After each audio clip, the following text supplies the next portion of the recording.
கிஃப்ட்டுன்னு சொன்ன உடனே கோவம் வந்துட்டு எல்லாத்தையுமே பூ, டெக்கரேஷன் எல்லாத்தையுமே பிச்சு போட்டு அந்த நகையெல்லாம் தூர தூக்கி போட்டு ஒரு பேர் பைத்தியம் மாரி எப்ப பாரு மகா மகான்னு சொல்லிட்டே இருப்பீங்களான்னு சொல்லிட்டு, இனிமே என் கூட பேசாதீங்கன்னு சொல்லிட்டு வெளியே போயிட்டு படுத்துடுறாங்க.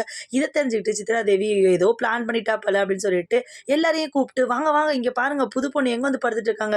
இவங்களுக்கு முதல்ல நெனச்சா இங்க வந்து படுத்துட்டு இருக்காங்கன்னு" சொல்லிட்டு, சூர்யா வந்துட்டு, "என்ன அப்ப விஜய் இதெல்லாம்?" அப்படின்னு சொல்லி கேட்குறாங்க. "ஒண்ணும் இல்லண்ணா சும்மா தானே வந்து கோவத்துல வந்து உட்காந்துட்டு இருக்கேன் நானு." அனாமிகா பார்த்தீங்கன்னா, எப்ப பாரு மகா மகானே பேசிட்டு இருக்காரு. முதலிரவு டைம்ல கூட. "என்னது அது?" அப்படின்னு சொல்லிட்டு கேட்டுட்டு இருக்காரு. காயத்ரி வந்துட்டு மகா கிட்ட, "இதுக்கு தான் உன்ன டெக்கரேஷன் பண்ணாத, அந்த நகைய செலக்ட் பண்ணி குடுக்காதன்னு சொன்னேன். என் மருமகளுக்கு பிடிக்காத எதுக்கு நீ செய்ற? தேவையில்லாத வேலைலாம் நீ பண்ணிட்டு இருக்கிற. என் பிள்ளைங்க நல்லா இருக்கக்கூடாதுன்னு நீ நெனச்சுட்டியா?" அப்படின்னு சொல்லிட்டு திட்டுறாங்க. "ஓ! இதுக்கு தான் மகா நீ இந்த டெக்கரேஷன் பண்ண மாட்டேன்னு சொல்லிட்டு ஒதுங்கி நின்னியா? நான் தான் உன்ன தப்பா புரிஞ்சுக்கிட்டேனா?" அப்படின்னு சொல்லிட்டு, "விஜய் உன் பொண்டாட்டிக்கு என்னன்றத நீ ஃபர்ஸ்ட்டு சொல்லிக் குடு. ரூம்ல வச்சுக்கங்க. உங்களுக்கு என்ன சண்டை நடந்தாலும். அத எதுக்கு இங்க ஹால்ல கொண்டு வந்து எல்லாரையுமே கஷ்டப்படுத்துறீங்க? முதல்ல அவங்கள ரூமுக்கு கூட்டிட்டு போ" அப்படின்றாங்க.